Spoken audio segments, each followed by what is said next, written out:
কৌশল এবং নাফরমানির মধ্যে পার্থক্য এর ভিডিও তৈরি করতে যেয়ে আমরা দুটো উদাহরণ দিয়েছি এবং ক্যাপশনে তার ব্যাখ্যা দিয়ে দিয়েছি কাকে বলে। আচ্ছা, তাহলে কৌশল কাকে বলে আমরা বলেছিলাম? কৌশল কাকে বলে সেটা হচ্ছে প্রকৃত জীবন বিধান ঠিক রাখতে কিছু কিছু ব্যতিক্রম ব্যবস্থা নেওয়া, তবে মান ঠিক রাখা এবং মূল বিষয় মানে মান ঠিক রাখা মানে হচ্ছে যে মূল বিষয় ঠিক রাখা এবং সত্য বজায় রাখা, যার ফলে প্রকৃত জীবন বিধান ঠিক থাকে। এটাকেই কৌশল বলে। আর নাফারমান হচ্ছে এর বিপরীত, মানে নাফারমানি বিষয়টা হচ্ছে এর বিপরীত। পবিত্র আল কোরআনে আল্লাহ তাআলা বলেছেন যে দুষ্কৃতিকারীরা ওরা ষড়যন্ত্র করবে এবং সেখানে আল্লাহ কৌশল অবলম্বন করবে, মানে কিছু ব্যতিক্রম ব্যবস্থা নেবে। ফলে কি হবে? ওই ব্যাপারটা মোকাবেলা করা যাবে। তাহলে বিষয়টা হচ্ছে যারা ষড়যন্ত্র মোকাবেলায় যে ব্যতিক্রম ব্যবস্থা নেওয়া হয় তাকে কৌশল বলে। আরও একটা কথা বলেছে আল্লাহ তাআলা, একটা কথা বলেছেন যে ষড়যন্ত্র যারা করে ওদের চক্রান্ত খুবই দুর্বল, এতই দুর্বল যেখানে আল্লাহ শুধু কৌশল অবলম্বন করলেই হয়। আচ্ছা, ব্যাপারটা আমরা পরিষ্কার। ও আচ্ছা, আরেকটা কথা স্পেসিফিক, আমি কোরআনের কোনো গবেষক না, কোরআনের হাফেজও না। তো সুতরাং যারা কোরআনের হাফেজ বিশেষজ্ঞ, হ্যাঁ, ইউটিউব আছে, আপনারা এই বিষয়টা আয়াত রেফারেন্স যেখানে যেটা দরকার আপনারা খুঁজে নেবেন। হ্যাঁ, এটা আছে আমার যতদূর মনে আছে, আল্লাহ তাআলা পবিত্র আল কোরআনে এই কথাগুলো বলেছে।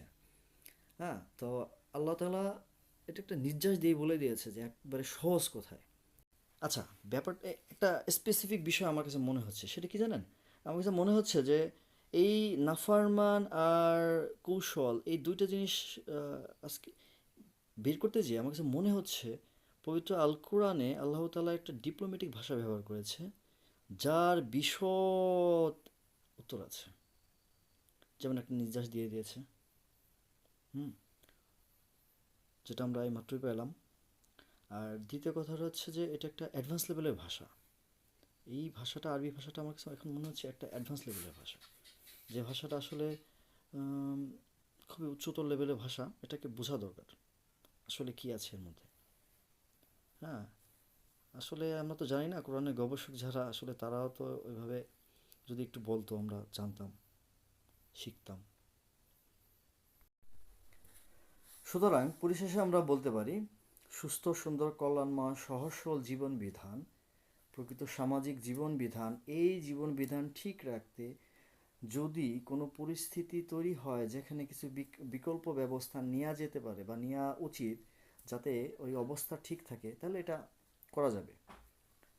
আর এর ব্যতিরিকে যদি অন্য কোনো পন্থা হয়ে থাকে সেটা ঠিক হবে না, কারণ সেটা হয়ে যাবে নাফরমানি। আর নাফরমানিটা কখনোই কি হয় না, সমাজে গ্রহণ করছে না, কোনো ধর্মেও আমার মনে হয় না গ্রহণ করে। সুতরাং আমরা আশা করি কৌশলটা সুন্দর, আর সুন্দর কৌশল দরকার। সুন্দর কৌশলটা হচ্ছে ঠিক আছে, আর সুন্দর কৌশল না হলে সেটা হয়ে যাবে নাফরমানি, সেটা হয়ে যাবে শয়তানের পথ, শয়তানের পথে চলা। আর আশা করি মানুষ হিসেবে আমরা সবাই চাই সামাজিকভাবেই সুস্থ সুন্দর কল্যাণময় জীবনে যেন সবাই ভালো থাকতে পারে, এই আশায় রাখছি। আর এটা আসলে এখন আশা করি সবাই বুঝতে পারবে খুব সহজেই।